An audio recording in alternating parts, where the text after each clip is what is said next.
Breaking news, Arsenal's new X Factor isn't who you think it is. Bukayo Saka's been scoring the goals and Martin Odegaard's been providing the magic. But behind the scenes, there's one guy who's been making it all tick. And he's the reason why Arsenal has gone from fighting for a European spot to competing for the toughest title in the world. But the question remains, is Declan Rice the key to Arsenal reaching the top? Declan Rice was born on 14th of January 1999 in England, and as soon as he could walk, the only thing on his mind was football. From a young age, Rice was interested in the sport, and when he turned 7, his parents started helping him make his young dreams become a reality. He got signed to Chelsea's academy, and for the next 7 years he tried to make his way up the ranks. Along the line, he met Mason Mount, and the two of them became best friends right after. But just as things were looking up for Rice, pretty soon he received the news that sent his entire world crashing down. He'd gotten the letter that lots of kids in academies his age get when the day comes that the club was releasing him. Naturally, Rice's best friend Mason Mount was devastated. Just ask his dad. When Declan got released in 2014, we were all devastated. Mason and Declan have always been good friends and still are. They talk to each other all the time. But you see, guys, after getting released, according to Rice himself, it was a phone call from the Chelsea legend that kept him going. When I got released, John Terry gave me a call and we spoke for about 45 minutes. To ask him a load of questions on the phone, and for him to answer them back, I'll always remember that call and the stuff he said to this day. After getting released, most kids end up leaving football to go pursue dreams elsewhere, but for Rice, there was no plan B. Football was the only thing he knew, so he kept pushing hard, and months later, a club downtown was willing to give him his first big break in the game. West Ham wanted to take a chance on him, so they signed him and gave him his first pro contract in 2015. Rice soon worked his way up the ranks, and over the next 2 years, he'd become so good that a few weeks to the end of the 2016-17 season, he got his first taste of top-tier football. He came on as a sub in the win against Burnley, and it was official. Rice had made his debut. In the 2017-18 season, he got even more game time and took his game to the international stage too. Thanks to his parents being from Ireland, even though he was born in England, Rice was eligible to play for the Irish, and in March 2018 he made his national team debut. After representing them at both under-17 and under-19 and under-21 levels, he'd now gone full circle.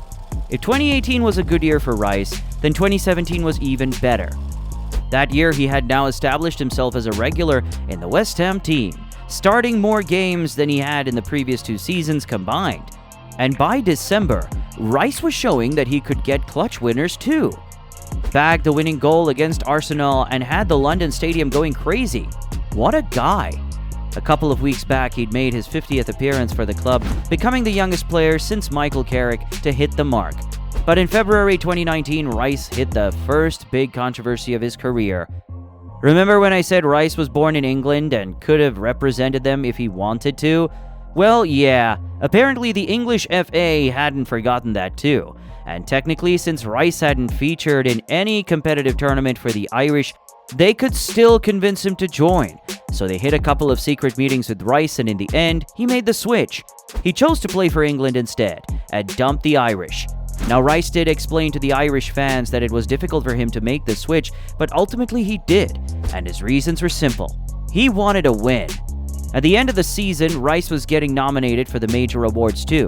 He got shortlisted for the PFA Young Player of the Year award, with Raheem Sterling eventually winning it, won the West Ham's Players Player of the Year award, and the Young Hammers of the Year award too. What a first season! Fast forward to the 2019-20 season now, and Rice had become one of the key players in the West Ham team. Despite a COVID-hit season affecting the league structure, he didn't just play every game that season. He played every minute too. Damn! At the time, Chelsea's coach Frank Lampard was trying to rebuild an aging Chelsea team with young talent. And he had his list pretty cut out too. He wasn't just looking for talent, he was looking for players who had also hit the subscribe button to footballers early on. Once he realized Declan topped the list, it was rumored that Chelsea dropped a bid for him, and that didn't materialize. And over the seasons that followed, Rice only kept getting better. In 2022, Rice was made West Ham's permanent captain after Mark Noble left the club. And in his first season, he led them to within 2 games of making history. They made it to the semi-finals, losing out to eventual winners Frankfurt. So coming into 2022-23, Rice was center focus again. He had 2 years left on his contract, and the club wanted him to renew, but Rice was stalling on it. He just wanted to focus on his football and enjoy the season. His second as West Ham captain, and in 2022-23, Rice was incredible. Now, when it comes to the stats, they don't exactly tell the full story about just how good Rice really is. He started as a defender, but as he progressed, he understood the game so well that he progressed to playing as a defensive midfielder. It doesn't mean he reduced in the tackling department. In the 2022-23 season, no one completed more interceptions with 63 than Rice, ranked in the top 10 for the most tackles completed in the last 2 seasons in the European top 5 leagues, and won the most aerial duels in the league. See, though, Rice's game is more than that. The guy's super intelligent on the ball and an impressive ball carrier too. In his first season in the league, he registered 1.13 progressive ball carries, and as the seasons progressed, he kept the numbers up in 2.26 ball carries or more. Didn't drop. Still on the ball, Rice is an excellent passer too. He completed more passes that season with a passing accuracy of 88.6%. With numbers like this, Rice was West Ham's main man, and that summer he made history with the team. He'd captained West Ham to winning the Europa Conference League and the first European trophy in 57 years. Rice was so good that he won the Player of the Tournament award, and after this, his future was up in the air. See, at the time, Rice had a lot of clubs interested in his services, but in the end, it was only 2 that were his top picks. Man City had been keeping tabs on him, and after seeing Calvin Phillips fail to impress, they immediately turned their focus to Rice as the guy to replace him. But on the other hand, over at Arsenal, Mikel Arteta had seen the guy to hold his plan together, a guy who played just like he did.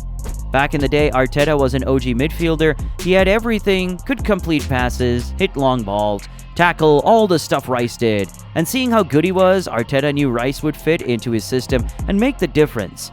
Thomas Partey was always getting injured, and Jorginho needed a partner in midfield to free Odegaard and allow him to create. So Arteta had Arsenal put in the bid, beat the competition from City, and $110 million later, Rice was their guy. It's 2023-24 now, and with a couple of games left to the end of the season, it's safe to say Rice has lived up to the price tag. If anything, he's even gotten better. The guy's adding long-range bangers to his game now. In the league alone, Rice has 16 goal contributions. That's almost 3 times more than he's managed in the previous seasons combined. Truth is, under Arteta, Rice has unlocked a new version of his game that's insane. He isn't just the typical holding midfielder who sits back to defend and cover. He's actually one of the best passers on the ball with the team, has a delivery so good he's taking corners, and reads the game incredibly. It's still his first season in the club, but he's already one of the leaders in the locker room. He leads the Arsenal stats in the league for the most tackles and interceptions, carries and interceptions, and has even become so good he's a mainstay for the English national team too. In the game versus Belgium at Wembley, Rice was given the armband after hitting his 50th cap for England, already a star. He's represented the national team at the Euros and the World Cup too. And with the Euros of this summer approaching, you'd bet Rice would be one of the first names on Gareth Southgate's list. He's just that good. If he can manage his form and keep the performances up, Rice has got what it takes to become one of the best midfielders of his generation. And keep the hype around him going. Looking at the way he's playing, maybe it's not even hype. With the stuff he's putting out, he's the real deal, and an OG too. He's already subscribed to Footballers.